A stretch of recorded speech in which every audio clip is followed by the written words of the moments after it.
Very logical evening, everyone. Welcome to G Quiz. In this G Quiz, we are going to discuss daily 20 current affair questions, which will be from the newspapers, which include the Hindu, Indian Express और जो भी particular day से important questions बन सकते हैं, आपके exam point of view से important हो सकते हैं, वो हम यहाँ पर डिस्कस करने वाले हैं। इसके अलावा लास्ट में एक क्वेश्चन होगा आपके लिए, जिसका आंसर आपको कमेंट बॉक्स में देना है। उसका सॉल्यूशन हम नेक्स्ट वीडियो में डिस्कस करेंगे। Now how can you get 100% benefit of this series of this G quiz? इसके लिए एक प्रोसीजर है जो आपको फॉलो करना है। डेली के इंपॉर्टेंट टॉपिक जो है आपको शेयर कर दिए जाते हैं टेलीग्राम ग्रुप पर। इस तरह के जो टेम्पलेट्स हैं द हिंदू और इंडियन एक्सप्रेस के विद इंपॉर्टेंट टॉपिक्स आपको शेयर कर दिए जाते हैं। टेलीग्राम ग्रुप से आप जुड़ सकते हैं via link in the description. In topics को आपको पढ़ना है, एनालाइज करना है, उसके बाद ये क्वेश्चंस आपको अटेम्प्ट करने हैं। इन क्वेश्चंस के साथ में जो भी एडिशनल इन्फॉर्मेशन दी जा रही है वो भी आपको नोट डाउन करनी है। यदि ये प्रोसेस आप फॉलो करते हैं then you will get 100% benefit of this G quiz and you will be exam ready. तो चलिए स्टार्ट करते हैं आज के क्वेश्चंस के साथ में। आज 31 जैन को हमारा इकोनॉमिक सर्वे आया था, तो आज उससे रिलेटेड काफी क्वेश्चंस देखने को मिलेंगे, क्योंकि जो भी इकोनॉमिक सर्वे से इंपॉर्टेंट क्वेश्चन बन सकते हैं आपके एग्जाम के लिए वो हम यहाँ पर देखने वाले हैं। पहला क्वेश्चन है आज का, as per the economic survey 2022-23 what is the estimated GDP growth rate for the financial year 2022-23? जो अभी साल गया है फाइनेंशियल ईयर 2022-23, इसके लिए एस्टिमेटेड जीडीपी ग्रोथ रेट क्या रहा है एज पर इकोनॉमिक सर्वे? ऑप्शंस हैं आपके 6.8%, 5.4%, 7% एंड 7.2%। तो अभी जो रिसेंटली इकोनॉमिक सर्वे आया है उसके अकॉर्डिंगली 7% आपका जीडीपी ग्रोथ रेट रहने वाला है for the financial year 2022 and 23। और डेटा जो है उसके बारे में बात कर लेते हैं। लास्ट 2020-21 का जो डेटा था उसमें कॉन्ट्रैक्ट की थी जीडीपी हमारी बाय 6.6%। कोविड का ये साल था, इस कारण से जो जीडीपी था उसमें ये डाउनफॉल था जो देखने को आया था, कॉन्ट्रैक्शन देखने को मिला था। इसके बाद 2021-22 में 8.7% ग्रोथ रेट था। 2022-23 का एस्टीमेट जो है वो है 7%। एस्टीमेट इसे क्यों बोल रहे हैं अभी? क्योंकि जो फाइनल डेटा है वो हमारा जब फाइनेंशियल ईयर खत्म होगा मार्च में, 31 मार्च को हमारा फाइनेंशियल ईयर खत्म होगा, तब ये जो है डेटा एक्यूरेट डेटा में मिल पाएगा। अभी एस्टिमेटेड डेटा ही है, तो ये 7% है। और 2023-24 फाइनेंशियल ईयर के लिए जो प्रिडिक्ट किया गया है इकोनॉमिक सर्वे की जो कमेटी होती है डिपार्टमेंट ऑफ इकोनॉमिक अफेयर्स के द्वारा, तो उसमें ये प्रोजेक्ट किया गया है कि 6 से 6.8% जो है जीडीपी ग्रोथ रेट रहने की अनुमान है। ये जो डेटा है 6 to 6.8% और 7%, ये डेटा, ये दोनों डेटा आपको देखना है। सेकंड क्वेश्चन है, which country is the largest recipient of remittance in the world? कौन सी कंट्री है जो largest recipient of remittance? Remittance क्या होता है इसके बारे में जान लेते हैं। जो भी फॉरेन नेशनल्स हैं, इंडिया के जो भी एनआरआईज हैं, बाहर रहते हैं, बाहर से वो फॉरेन कंट्रीज से जो पैसा इंडिया में भेजते हैं उसे रेमिटेंस कहा जाता है। कोई भी फॉरेन नेशनल है कंट्री का, यदि बाहर से अपनी इनकम का कोई जो पार्ट है वो भेज रहा है कंट्री में, उस पार्ट को ही रेमिटेंस का नाम दिया जाता है। तो लार्जेस्ट रेसिपिएंट कौन है रेमिटेंस का वर्ल्ड में? ऑप्शन है आपके India, Mexico, China and Philippines. इसका करेक्ट आंसर है इंडिया। इंडिया जो है लार्जेस्ट रिसिपिएंट ऑफ रेमिटेंस बन गया है। इंडिया का जो रेमिटेंस है वो है $100 billion, 100 billion USD dollar India का रेमिटेंस है। इसके बाद आता है सेकंड पोजीशन पर Mexico with 60 billion USD, China with 51 billion USD and Philippines then with 38 billion USD. इसके अलावा एक और फैक्ट है important, India becomes the 7th largest service exporter in the world. 7th largest service exporter बन गया है India world का। इसके अलावा टॉप कंट्री की बात करें तो चाइना आपका लार्जेस्ट एक्सपोर्टर है ऑफ वर्ल्ड। और लार्जेस्ट रेसिपिएंट ऑफ रेमिटेंस की हमने बात की, as per estimate of world bank India जो है लार्जेस्ट रेसिपिएंट ऑफ रेमिटेंस बन गया है। थर्ड क्वेश्चन है, as per the economic survey 2022-23 what is the fiscal deficit for the financial year 2022-23? Fiscal deficit क्या रहा है? फिस्कल डेफिसिट क्या रहा है इकोनॉमिक सर्वे 2022-23 के अनुसार? ऑप्शंस हैं 4.7% of GDP, 6.4% of GDP, 6.7% of GDP and 9.2% of GDP.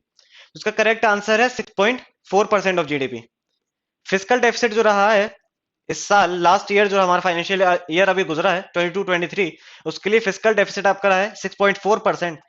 Fiscal deficit की बात करें, फिस्कल डेफिसिट आपका क्या होता है? Expenditure minus revenue, total expenditure that government does in the last year. Expenditure किस फॉर्म में करती है गवर्नमेंट? एसेट क्रिएशन के लिए, स्कीम्स के थ्रू, सब्सिडीज के थ्रू एक्सपेंडिचर करती है गवर्नमेंट। एंड रेवेन्यूज किस तरह से आते हैं गवर्नमेंट के पास? रेवेन्यूज की यदि हम बात करें तो आपके फाइन्स के थ्रू आ सकते हैं, टैक्सेस के थ्रू आ सकते हैं। टैक्सेस में भी इनडायरेक्ट टैक्स, डायरेक्ट टैक्स, ये सभी टैक्सेस होते हैं जो रेवेन्यू का सोर्स होते हैं गवर्नमेंट का। तो यदि एक्सपेंडिचर और रेवेन्यू का डिफरेंस निकाला जाता है तो आपका फिस्कल डेफिसिट निकल के आता है। फिस्कल डेफिसिट आपका एक्सपेंडिचर माइनस रेवेन्यू होता है, ये आपको याद रखना है। फिस्कल डेफिसिट क्या रहा है इस साल, लास्ट ईयर के लिए 6.4% आपका फिस्कल डेफिसिट का डेटा रहा है। इसके अलावा इस साल जो हमें फिस्कल डेफिसिट है डाउन देखने को मिला है, क्योंकि लास्ट ईयर का जो फिस्कल डेफिसिट था वो था 6.7%, इस साल का है 6.4%। तो fiscal deficit, GDP growth rate and inflation, ये जो मेजर डेटा हैं ये आपको पता होना चाहिए लास्ट इकोनॉमिक सर्वे से। फोर्थ क्वेश्चन है, as per the economic survey 2022-23 what is the inflation rate of India in terms of CPI. Inflation rate क्या रहा है इंडिया का? ऑप्शंस हैं 5.5%, 13.5%, 6.8% एंड 11.5%। तो इसका जो करेक्ट आंसर है वो है 6.8%। इंडिया का इन्फ्लेशन रेट रहा है एज पर सीपीआई, कंज्यूमर प्राइस इंडेक्स जो होता है उसके अकॉर्डिंगली इंडिया का इन्फ्लेशन रेट है 6.8%। और बात करें डब्ल्यूपीआई की, होलसेल प्राइस इंडेक्स के अकॉर्डिंगली, तो ये 11.5% रहा है। डिफरेंस क्या होता है डब्ल्यूपीआई और सीपीआई में? तो डब्ल्यूपीआई जो होता है उसमें आपके सिर्फ गुड्स कंसीडरेशन में लिए जाते हैं, और सीपीआई में goods as well as services जो हैं वो भी आपके कंसीडरेशन में ली जाती हैं। इसके अलावा WPI tracks inflation at the producer level, ये प्रोड्यूसर लेवल पर ट्रैक करता है इन्फ्लेशन, और सीपीआई जो है वो कंज्यूमर लेवल पे, कंज्यूमर लेवल पे ये ट्रैक करता है इन्फ्लेशन रेट। इसके अलावा हमने बात की गुड्स के लिए, यदि बात करें तो सिर्फ होलसेल प्राइस इंडेक्स जो है वो गुड्स के लिए रिस्पॉन्सिबल है, एंड सीपीआई जो है कंज्यूमर प्राइस इंडेक्स, ये goods as well as services दोनों के लिए रिस्पॉन्सिबल है। डेटा हमने देख लिया, 11.5% डब्ल्यूपीआई के अकॉर्डिंगली एंड 6.8% सीपीआई के लिए। नेक्स्ट क्वेश्चन है, as per the economic survey 2022-23 which of the following sector shows the maximum growth rate. Maximum growth rate जो है किस सेक्टर में देखने को मिली है? ऑप्शन है आपके primary sector, secondary sector, tertiary sector. इसे आप एग्रीकल्चर सेक्टर, इंडस्ट्री सेक्टर और सर्विस सेक्टर भी बोल सकते हैं। तो इसका जो करेक्ट आंसर है वो है टर्शरी सेक्टर और सर्विस सेक्टर। सर्विस सेक्टर में जो है काफी ग्रोथ देखने को मिली है, 9.1% का ग्रोथ रेट सिर्फ सर्विस सेक्टर में देखने को मिला है। इसके अलावा एग्रीकल्चर सेक्टर में 3.5% का, एंड इंडस्ट्रियल ग्रोथ में, इंडस्ट्रियल सेक्टर में 4.1% का ग्रोथ देखने को मिला है। कुछ अलग डेटाज हैं, जैसे कि इन्फ्लेशन की हम बात कर चुके हैं, फिस्कल डेफिसिट की बात कर चुके हैं, जीडीपी की बात कर चुके हैं।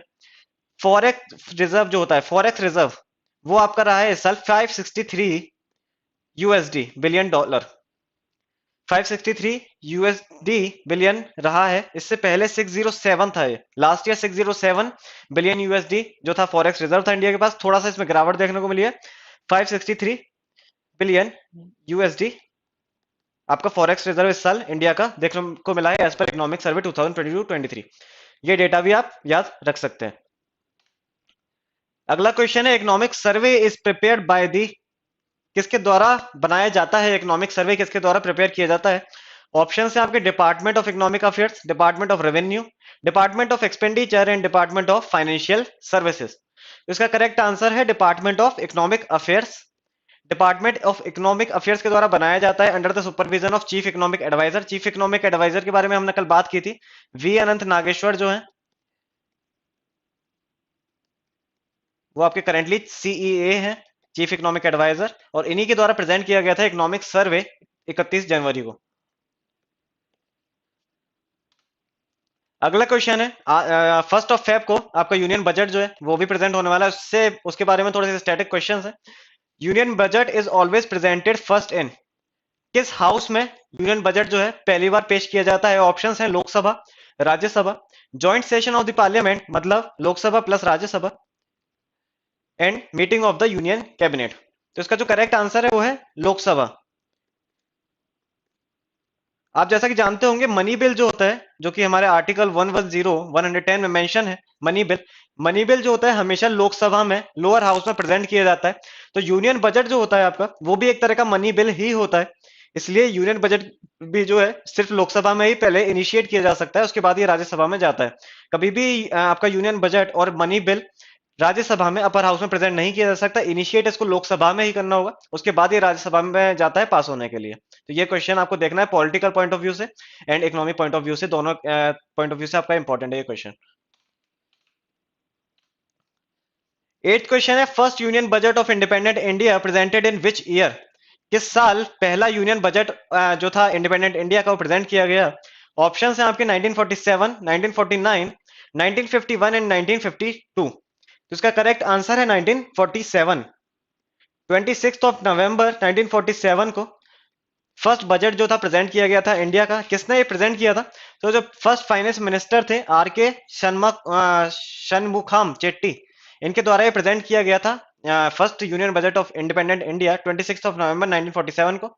इसके अलावा बात करें इकोनॉमिक सर्वे की, तो पहला इकोनॉमिक सर्वे जो था वो 1951 में प्रेजेंट किया गया था। और शुरुआत में यदि हम बात करें तो इकोनॉमिक सर्वे और बजट जो थे वो साथ में ही प्रेजेंट किए जाते थे अप टू 1964। 1964 तक यूनियन बजट और इकोनॉमिक सर्वे साथ में ही पेश किए जाते थे। 1964 के बाद ये सेपरेट कर दिए गए और अब हम देखते हैं कि इकोनॉमिक सर्वे जो है वो one day before the union budget present किया जाता है। 1964 भी आपको पता होना चाहिए। 1950 51 में इकोनॉमिक सर्वे आया था पहला, 1947 में यूनियन बजट आया था एंड 1964 में ये सेपरेट हो गए थे। और उसके बाद ये one day before the union budget economic survey आपका प्रेजेंट होता है हर साल। नेक्स्ट क्वेश्चन है, Indian coast guard day is celebrated every year on? Option है 31 of January, 1 of Feb, 2 of Feb and 3 of Feb. तो इसका करेक्ट आंसर है 1 ऑफ फेब। 1 ऑफ फेब को आपका इंडियन कोस्ट गार्ड डे जो है मनाया जाता है। 1977 में इंडियन कोस्ट गार्ड जो था वो उसका फाउंडेशन किया था 1 ऑफ फेब को 1977 में। काम क्या होता है इंडियन कोस्ट गार्ड्स का? तो ये प्रिवेंट करता है at the Nations maritime interest, जो भी बॉर्डरिंग रीजन होते हैं इंडिया के, कोस्ट होते हैं मेनली, जो हम इंडिया के मैप में देखें ये कोस्ट रीजन है, इधर जो भी सिक्योरिटी होती है वो इंडियन कोस्ट गार्ड ही प्रोवाइड करता है। तो मैरिटाइम फोर्सेस भी इन्हें कहा जाता है इंडियन कोस्ट गार्ड को। अगला क्वेश्चन है 10th question, what is the motto of Indian coast guard? Indian coast guard का मोटो क्या होता है, ध्येय वाक्य क्या होता है? ऑप्शन है आपके वयम रक्षामा, शन्नो वरुणा, धर्मो रक्षति रक्षिता एंड शिवा परमो धर्मा। इसका करेक्ट आंसर है वयम रक्षामा। वयम रक्षामा जो है मोटो है इंडियन कोस्ट गार्ड का। अदर ऑप्शंस की बात करें, शन्नो वरुणा जो है वो इंडियन नेवी का मोटो है। धर्मो रक्षति रक्षिता आपका research and law research and analysis wing raw का मोटो है। सेवा परमो धर्मा हमने देखा था अभी इंडियन आर्मी डे था 15 ऑफ जैन को, इंडियन आर्मी का मोटो है सेवा परमो धर्मा। इसके अलावा इंडियन एयरफोर्स का मोटो जो है वो है नभा स्पर्शम दीप्तम, ये भी आपको देखना है। और इसके अलावा आईबी का इंटेलिजेंस ब्यूरो का जो है वो है जागृतम अहर्निशम।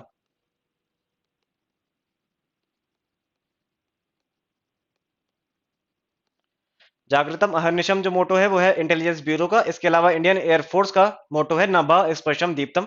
बाकी ये ऑप्शंस आप देख सकते हैं, शन्नो वरुणा ऑफ इंडियन नेवी, सेवा परमो धर्मा ऑफ इंडियन आर्मी एंड धर्मो रक्षति रक्षिता of raw and Vayam रक्षामा of Indian coast guard. ये आपको मोटोज जो है पता होने चाहिए।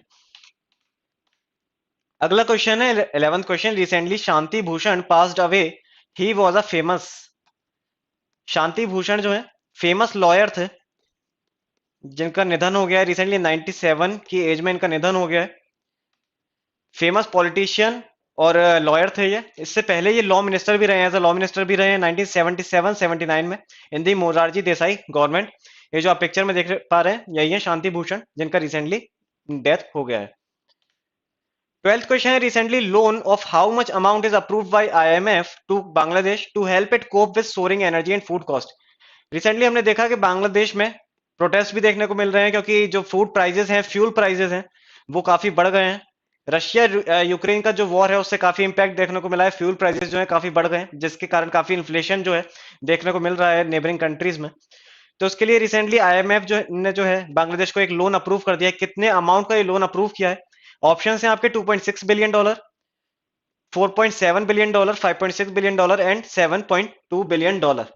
इसका करेक्ट आंसर है 4.7 बिलियन डॉलर। रिसेंटली आईएमएफ ने अप्रूव कर दिया है loan of 4.7 billion dollar to Bangladesh to cope with soaring energy and food cost. IMF के बारे में बात करें, आईएमएफ का फॉर्मेशन जो हुआ था 1945 में हुआ है, ब्रेटन वुड्स कॉन्फ्रेंस, ये आपको देखना है। ब्रेटन वुड्स कॉन्फ्रेंस जो है उसका रिजल्ट था आईएमएफ एंड वर्ल्ड बैंक। इसके अलावा हेडक्वार्टर की बात करें तो वॉशिंगटन डीसी इसका हेडक्वार्टर है। मैनेजिंग डायरेक्टर है इसके क्रिस्टलिना जॉर्जिवा। 13th क्वेश्चन है, रिसेंटली हर गांव हरियाली initiative of which state records plantation of 90 lakh saplings. 90 lakh plants जो हैं वो लगाए गए हैं रिसेंटली अंडर द इनिशिएटिव हर गांव हरियाली। तो किस स्टेट का ये इनिशिएटिव था? ऑप्शंस हैं आपका राजस्थान, जम्मू एंड कश्मीर, उत्तर प्रदेश एंड गुजरात। तो इसका जो करेक्ट आंसर है वो है जम्मू एंड कश्मीर। जम्मू एंड कश्मीर का ये इनिशिएटिव था हर गांव हरियाली, जिसमें रिसेंटली 90 लाख प्लांट्स जो है वो लगाए गए हैं और ये वर्ल्ड रिकॉर्ड बन गया है। टारगेट जो था इसका वो था 1.35 करोड़, 1.35 करोड़ जो प्लांट है वो लगाने थे, बट इस अभी इस साल में फिस्कल ईयर में 90 लाख जो सैपलिंग्स है वही लगाए गए हैं। अगला क्वेश्चन है हमारा, recently who has been appointed as the new vice chief of Indian air force. Indian air force का न्यू वाइस चीफ किसे अपॉइंट कर दिया गया है? ऑप्शंस हैं सूरज कुमार झा, अमनप्रीत सिंह, विभास पांडे एंड आरती शरीन। उसका जो करेक्ट आंसर है वो है अमनप्रीत सिंह। रिसेंटली अमनप्रीत सिंह को अपॉइंट कर दिया गया है as a vice chief of Indian air force. ये जो आप पिक्चर में देख पा रहे हैं ये है अमनप्रीत सिंह, और ये किसको रिप्लेस करने वाले हैं? संदीप सिंह, जो कि अभी करंटली एयर मार्शल थे, एज अ वाइस चीफ काम कर रहे थे इंडियन एयरफोर्स में। रिटायर होने वाले हैं, रिटायर हो गए हैं। तो अमनप्रीत सिंह जो है वो उन्हें अपॉइंट कर दिया गया as a vice chief of Indian air force. अगला क्वेश्चन है, recently union minister Amit Shah laid the foundation stone of national forensic sciences university in which state. किस स्टेट में नेशनल फॉरेंसिक साइंस यूनिवर्सिटी जो है उसका फाउंडेशन किया गया है? ऑप्शंस हैं केरला, गुजरात, कर्नाटका एंड राजस्थान। इसका जो करेक्ट आंसर है वो है कर्नाटका। रिसेंटली कर्नाटका का धारवाड़ सिटी जो है वहां पर नेशनल फॉरेंसिक साइंस यूनिवर्सिटी है, उसका एस्टेब्लिशमेंट किया गया है। अमित शाह जो है union minister of home affairs, उनके द्वारा इसका फाउंडेशन स्टोन जो है रखा गया है। अगला क्वेश्चन है, recently who is recommended as the drug controller general of India by UPSC. UPSC ने किसे रिकमेंड किया है एज द डीसीजीआई? ऑप्शन है आपके doctor VG Somani, doctor Jaiprakash, doctor Rajeev Raghuvanshi and doctor Ishwar Reddy. तो इसका जो करेक्ट आंसर है वो है डॉक्टर राजीव रघुवंशी। डॉक्टर राजीव रघुवंशी को रिसेंटली रिकमेंड किया है यूपीएससी ने as a drug controller general of India. इससे पहले वीजी सोमानी जो थे वो अभी तक हमारे drug controller general of India हैं, और ये जो रिसेंटली अपॉइंटमेंट हुआ है, रिकमेंडेशन हुआ है ऑफ राजीव रघुवंशी, ये आप देख पा रहे हैं राजीव रघुवंशी जिन्हें रिसेंटली रिकमेंड कर दिया है यूपीएससी ने as a drug controller general of India. अगला क्वेश्चन है, recently which country announced Draco demonstration rocket for agile cislunar operations program. Draco programme है जो किस कंट्री के द्वारा स्टार्ट किया गया है? ऑप्शंस हैं आपके यूएसए, यूके, इजराइल और इंडिया। तो इसका जो करेक्ट आंसर है वो है United states of America. USA के द्वारा स्टार्ट किया गया है ड्रैको प्रोग्राम। नासा और डार्पा का एक कोलैबोरेशन है। नासा और डार्पा जो आप जानते हैं defence advance research project agency जो है, उसका एक कोलैबोरेशन है जिसने ड्रैको जो है ड्रैको प्रोग्राम वो स्टार्ट किया है। ड्रैको प्रोग्राम है क्या? It will help to fly humans to the Mars. Human को मार्स तक पहुंचाने के लिए ड्रैको प्रोग्राम जो है वो स्टार्ट किया गया है, यूएसए ने स्टार्ट किया है। नासा और डार्पा का ये कोलैबोरेशन है, ये आपको देखना है इस क्वेश्चन के बारे में। अगला क्वेश्चन है हमारा, recently which player won Shane Warne award as the men's test player of the year 2023। Shane Warne की डेथ हमने देखा था लास्ट ईयर, शेन वॉन की डेथ हो गई थी। तो जो ऑस्ट्रेलिया का test cricketer of the year award होता है हर साल का, उसका नाम रिनेम कर दिया गया है on the name of Shane Warne. Shane Warne test cricketer of the year अब इसे अवार्ड दे दिया गया है। तो शेन वॉन के नाम रखने के बाद, रिनेम होने के बाद पहला ये अवार्ड मिला है, तो किस प्लेयर को ये अवार्ड मिला है? ऑप्शंस हैं Steve Smith, Glenn Maxwell, David Warner and Usman Khawaja. इसका करेक्ट आंसर है उस्मान ख्वाजा। उस्मान ख्वाजा ऑस्ट्रेलियन प्लेयर हैं जिनको रिसेंटली अवार्ड मिला है Shane Warne award for the test player of the year 2023। अगला क्वेश्चन है, who has been appointed as the first CEO of Gujarat maritime cluster. Gujarat maritime cluster का पहला सीईओ किसे अपॉइंट किया गया है? ऑप्शंस है माधवेंद्र सिंह, अरुण कोहली, राहुल दयाल एंड आलोक जोशी। तो इसका जो करेक्ट आंसर है वो है माधवेंद्र सिंह। माधवेंद्र सिंह को रिसेंटली फर्स्ट सीईओ अपॉइंट कर दिया गया है गुजरात मैरीटाइम क्लस्टर का। ये आप जो पिक्चर में देख पा रहे हैं यही है मानवेंद्र सिंह। अगला क्वेश्चन है, which city become India first city to get real time source of air pollution. Option है मुंबई, फरीदाबाद, गुरुग्राम एंड दिल्ली। इसका करेक्ट आंसर है आपका दिल्ली। रिसेंटली दिल्ली में स्टार्ट किया गया है ऐसा एक सिस्टम जिसमें आप real time source of population जो है देख सकते हैं।